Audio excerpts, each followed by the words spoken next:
instead of what was there, but what wasn't there. This was in his dreams. This was his imagination.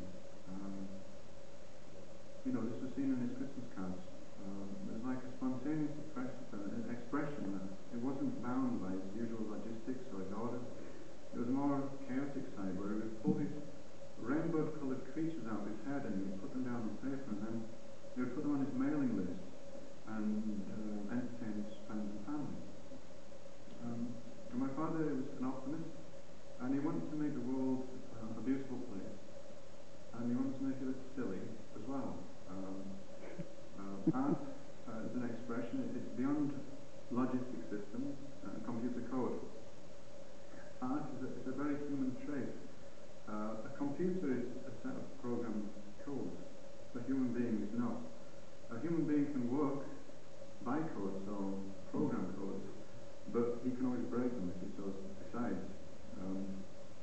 This is what computers don't have, free will.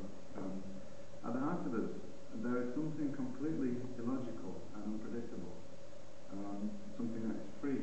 This is the creative, the non-mechanistic. This is the spiritual side, trying to free itself from the stringent laws of matter. I have a copy of Bhagavad Gita. I am part of the Hare Krishna movement.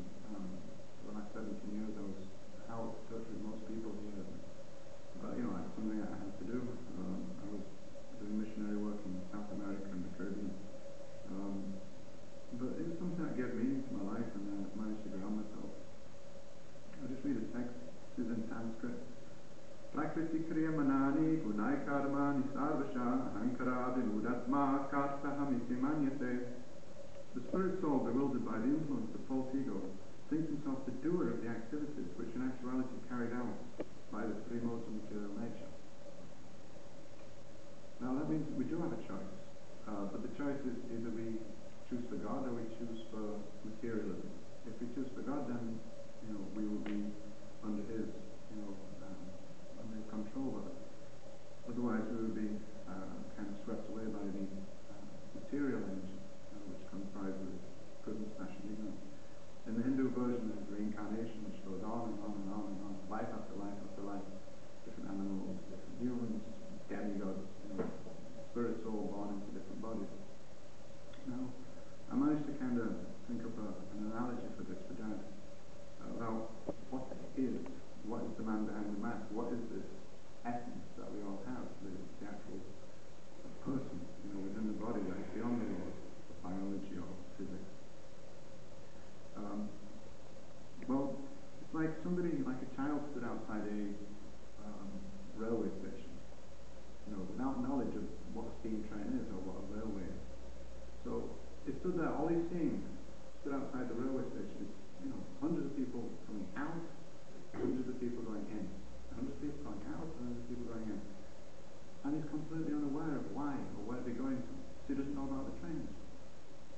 And in the same way in life, we see hundreds of people being born every day, hundreds of people dying every day.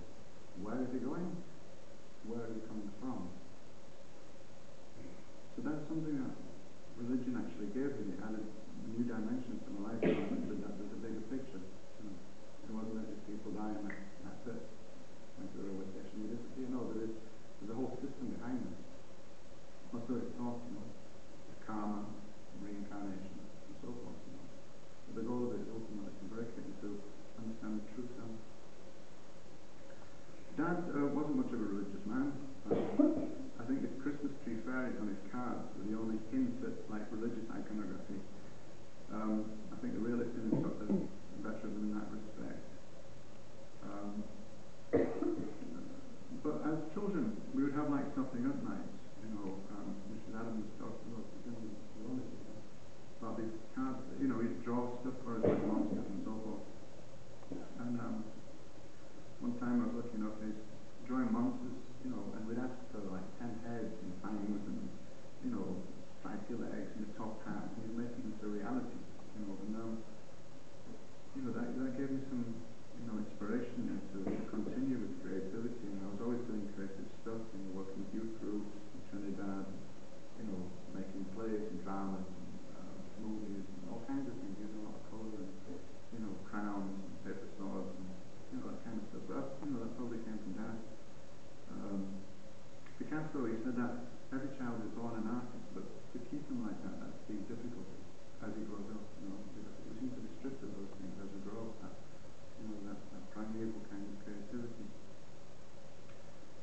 But Dad continued his childlike artistic adventure as he became grandfather to Phil and Louise's children, with his teddy bear Christmas cards and still life. But unfortunately, that inner child that he had, it took a dive when he turned to the demon drink, and towards the end of his life, it kind of got worse and worse. Unfortunately, it's something that seems to run very strong in the family, this pattern kind of feeling, Guy and Tony and Dad and so forth. So it's a real reminder for us. One of the side effects of alcohol is that it makes you forget things. But Dad never forgot to send out his Christmas cards. There's another side effect of alcohol is that it causes you to lose your